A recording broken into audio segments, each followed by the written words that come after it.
नमस्कार दोस्तों, कैसे हैं आप सभी। आज फिर हाजिर हूँ आप सभी के सामने एक नई कहानी लेकर। दादा और पोता की ये कहानी आपके दिल को छू जाएगी। आज की कहानी का नाम है शर्मिंदगी।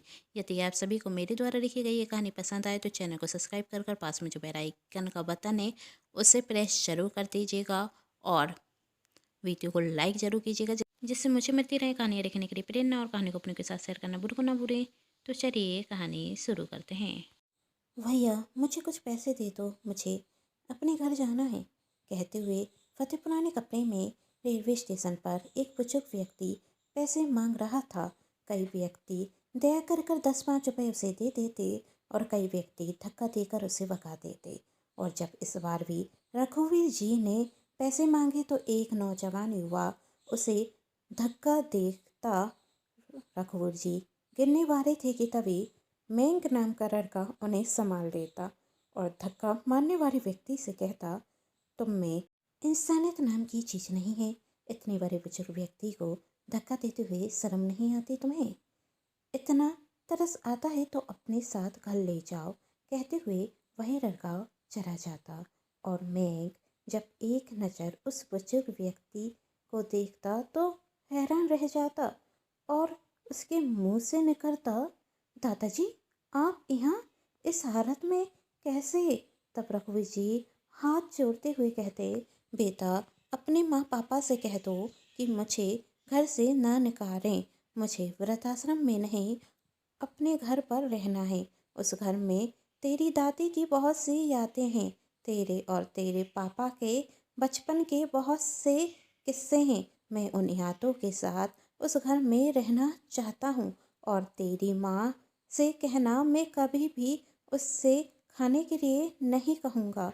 वही जब जो खाना देगी मैं चुपचाप खा लूँगा, पर उस घर में मुझे रहने दो। जब भी तेरे पापा के दोस्त ऑफिस से कोई आएगा तो मैं उनके सामने नहीं आऊँगा।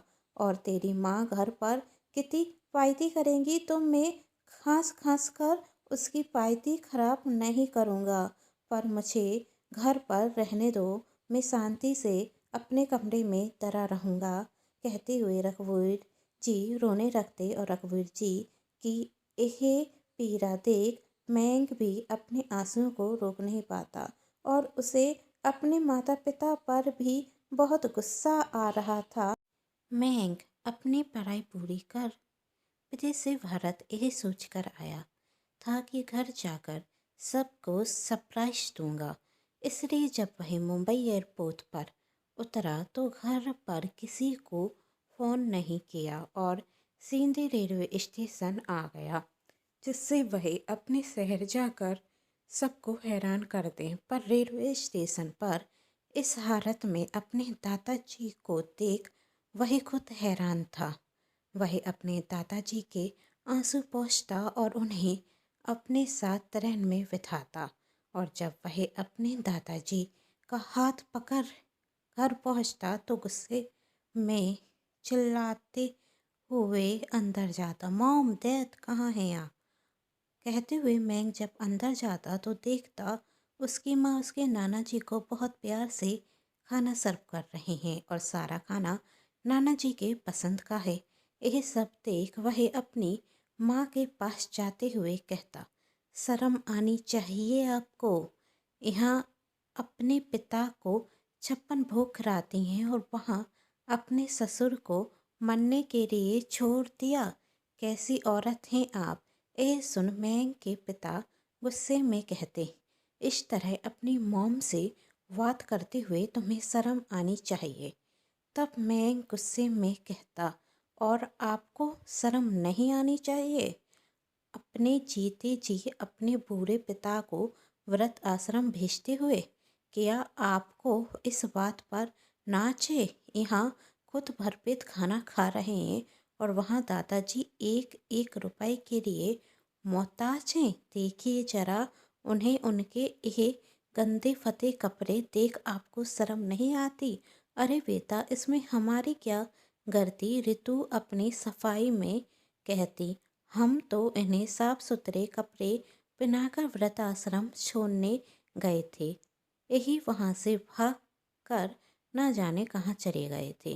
और वहाँ के बुजुर्ग लोग वृद्ध आश्रम में बहुत खुशी से और पूरी सुख सुविधा के साथ रहते हैं। वहाँ इन्हें किसी भी प्रकार की तकलीफ नहीं होती। हमने पता किया था और हम खुद वहाँ जाकर देखा था, पर ना जाने यही उस वृद्ध आश्रम में क्यों नहीं रुके, तो उसी वृद्ध आश्रम में नाना जी को छोड़कर भी आ जाती। अकेले दादाजी को ही क्यों, यही भी तो बूढ़े हो गए हैं।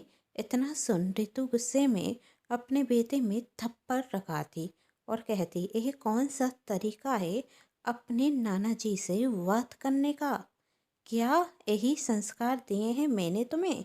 तब मैं कहता तो आपकी माँ ने आपको यही संस्कार दिए थे कि अपने बूढ़े ससुर जिसे इस वक्त अपने परिवार की ज़रूरत है उनकी सेवा करनी चाहिए, उन्हें वृद्धाश्रम छोड़कर आ जाओ।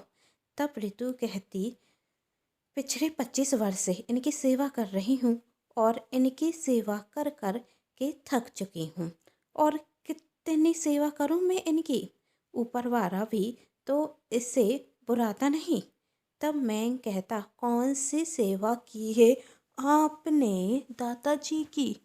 इनकी जब आप शादी करके इस घर में आई थी तो दादी जी भी हमारे साथ थी और घर का हर काम दादी जी खुशी खुशी करती थी, और दादाजी की जब तक वश की रही तब तक उन्होंने नौकरी की, वरकी उनकी कमाई आप और दैत खाते थे। यही कहिए, दादाजी और दादी जी के साथ रहने से आपको और दैत को कभी कोई जिम्मेदारी का एहसास नहीं हुआ।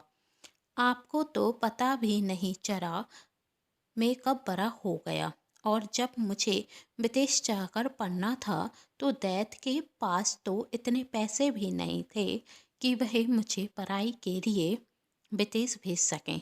वो तो जब दादी जी ने अपने गहने और दादाजी ने अपनी एफडी दी तब जाकर मैं विदेश जाकर पढ़ सका, और अभी दादी जी को गुजरे 1 वर्ष नहीं हुआ और आपने दादाजी को वृद्ध आश्रम भेजने के बारे में सोच लिया और कहती हैं आपने इनकी सेवा की।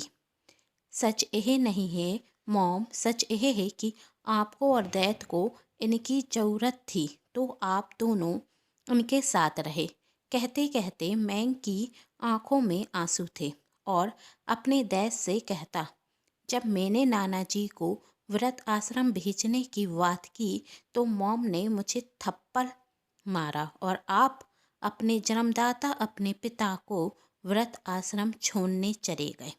शायद इसलिए बेटी बेटों से अच्छी होती हैं, और मॉम यदि आप अपने ससुर में अपने पिता की छवि देख लेती तो आप एक अच्छी बहू भी बन सकती।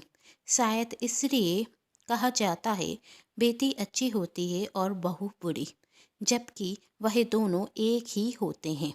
भगवान ना करे कर के दिन आपको भी आपकी तरह बहू मिली तो आपका भी बुढ़ापा वृद्ध आश्रम में बीतेगा। कहते हुए मैंग अपने दादाजी का हाथ पकड़ता और कहता, चलिए दादाजी, आप मेरे साथ चलिए।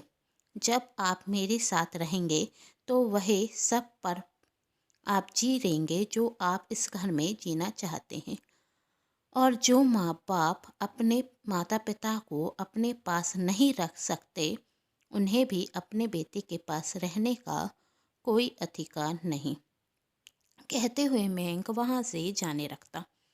तभी रितु और विवेक उसे रोकते और कहते, बेटा तुमने हमारी आंखें खोल दी, हमसे जो गलती हुई है उसे सुधारने का मौका दो। तभी महंक अपने दादाजी की तरफ देखता तो देखता वह अभी भी अपने कमरे की तरफ देख रहे हैं। उनकी नज़र दादी की फोटो पर है। वह अपने दादाजी से कहता, दादाजी आप अपने कमरे में जाइए। रघुवीर जी अपने कमरे में चले जाते और एक कुर्सी पर बैठ जाते, और मैं कहता, मॉम डैड, मुझे खुशी है कि आप दोनों को अपनी गलती का एहसास है। अब जाइए दादाजी से माफ़ी मांग लीजिए, फिर हम सब एक साथ खुशी खुशी इस घर में रहेंगे। ऋतु और विवेक जब रघुवीर जी के पास माफ़ी मांगने जाते तो देखते कि अब वह उनसे बहुत दूर चले गए हैं। दोनों चीखते हुए कहते, बापूजी हमारी गलती की इतनी बड़ी सजा हमें मत दीजिए, हमें छोड़कर मत जाइए। उनकी आवाज़ सुन मैं दौड़कर कमरे में जाता तो देखता उसके दादाजी के चेहरे पर सुकून है। उनकी आंखें दादी जी की फ़ोटो को ही देख रही हैं। वह समझ जाता कि दादाजी इस घर में इसलिए आते कि वह दादी जी से मिल सकें। वह अपने माता पिता से कहता, मॉम डैड अब दादाजी को विदा करने की तैयारी कीजिए। दोस्तों, दिल को छू लेने वाली ये कहानी आप सभी को कैसी लगी? यदि सच में इस कहानी ने आपके दिल को छुआ है तो चैनल को सब्सक्राइब कर लीजिएगा और पास में जो बेल आइकन का बटन है उसे प्रेस जरूर कीजिएगा। कहानी पसंद आने पर चैनल को सब्सक्राइब, वीडियो को लाइक एंड शेयर जरूर कीजिएगा। Thanks for watching.